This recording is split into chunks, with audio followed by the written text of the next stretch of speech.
So today I've decided that we're going to have a go at this high idle. It's running at 1,000 revs just on startup, so we'll have to get into that. I studied on the internet because I know nothing about this car, and learnt what it probably is, and we'll talk about it in a minute.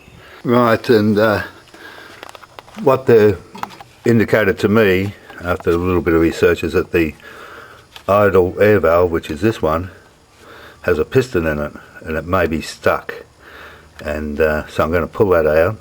It's got a couple of hoses and things, and see if I can free the piston up.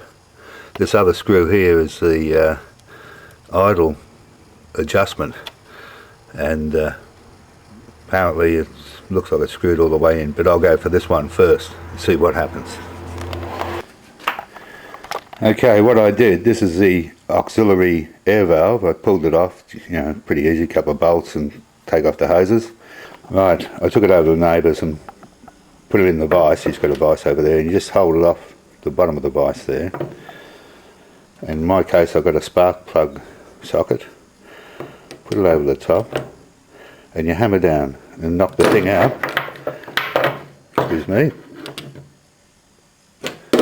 And this end comes off, and you'll see with the piston and the spring, and that way you can clean them properly. And I cleaned it up, checked it with the spring and the piston, and it works lovely up and down, so I can't blame this. What it could be is this part here might be not sensing anymore to adjust the spring pressure, but in any case I'm going to throw it back on the car and try it out to see if that was our high revving problem. Well, I put the thing back on, and it did fix the high rev problem, and I had to reset the idle screw to down in here just to get it to idle properly. So now we're idling around 500 revs.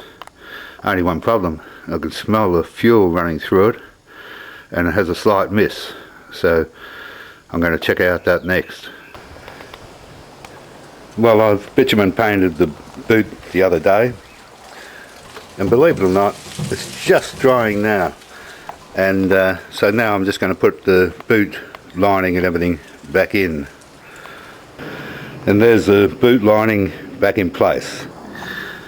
The other day I started following out the vacuum lines to try and get the doors to lock and the chairs to lock, and I still haven't got the workshop manual yet, but I found out that the rear of the engine, right back on the inlet manifold, right down behind, is where the vacuum starts from. And then I followed out the wires, or not the wires, the tubing, and found a couple of disconnected ones over yonder, and then I took the door lining off the driver's door.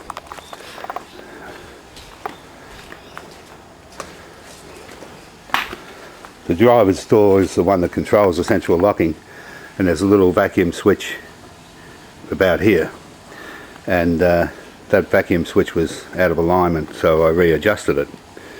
But then when I got that one going, the other side, the passenger side, wouldn't work, and what that was a little broken spring inside it.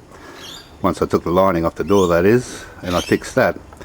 So in the end I got the central locking working on the boot petrol cap, the passenger's front seat, but not the driver's front seat.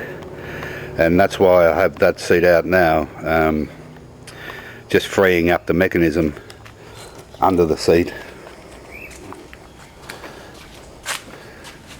Little vacuum pistons here, and you just give them a squeeze, see, make sure it's moving and free, and the same with the top one, make sure it's moving and free. See, it moves the lock mechanism up here, see, and locks the seats in. So I'll test this before I put it back in to make sure I've got a vacuum under the seat with the inlet supply. and the back window winder, what the trouble was the top here piece of metal had come off and was jamming. So I got off lightly. The motor works, so all I've got to do now is replace the glass and test it out. Well, I've taken the quarter panel window out of the rear of the car here because to repaint the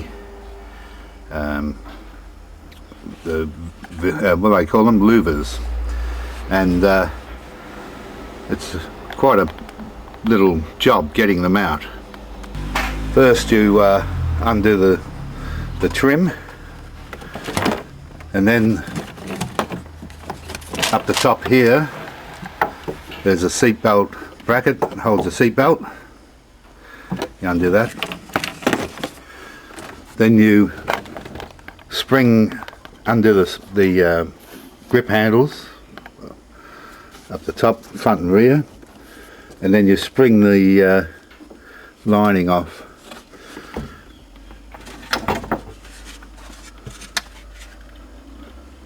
This is the louver from this side of the car, and around the edges up the top there's screws up there, there's screws all around the side, and one down the bottom here that hold that in place, and you got to get a Stanley knife and run it around the outside edge. That panel bolts onto the trim on the outside edge. It has screws around it, and so when it all goes back in together again, I'll have to recork around the window to make sure no moisture gets in. What I'm doing now is putting these quarter windows back in again with the louvers. As you can see, we painted the louvers black. We tried silver, but it showed up too many flaws in the metal and it was too shiny, so we painted them flat black. That way it should match with the back window ledge down in there, which is being reupholstered in black. But as you can see on the inside, there's still the original colour, which is a light sort of a grey silver. The problem is we couldn't get the glass out on the inside, and last thing in the world I wanted to do was break them. I thought this would be an easy job and just take the glass off and spray paint them, but unfortunately you just can't get the glass off the inside. And currently I'm on doing this side of the car at present. As you can see, we've got all the lining off, and I've just got to bolt the chrome work back on the outside, and hopefully I just want to finish this part today. One of the problems I've been having is this rear window here. The glass in the bracket, it's held down in the bracket down here from the winder, is keeps coming out of the bracket there and with the rubber, and all it is just wedged in there with the rubber.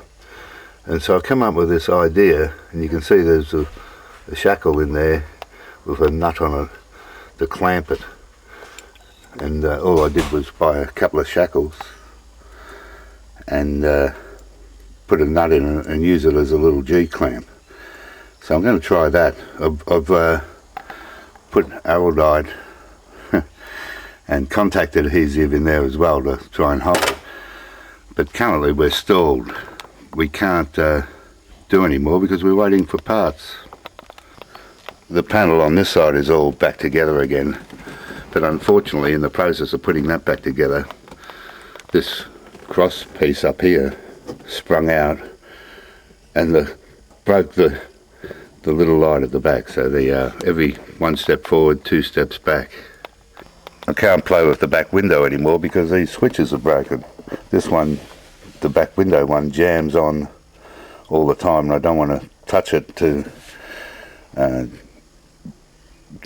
make the window jam. And this side, the child lock doesn't work, it doesn't do anything, it's seized. So we are waiting for parts.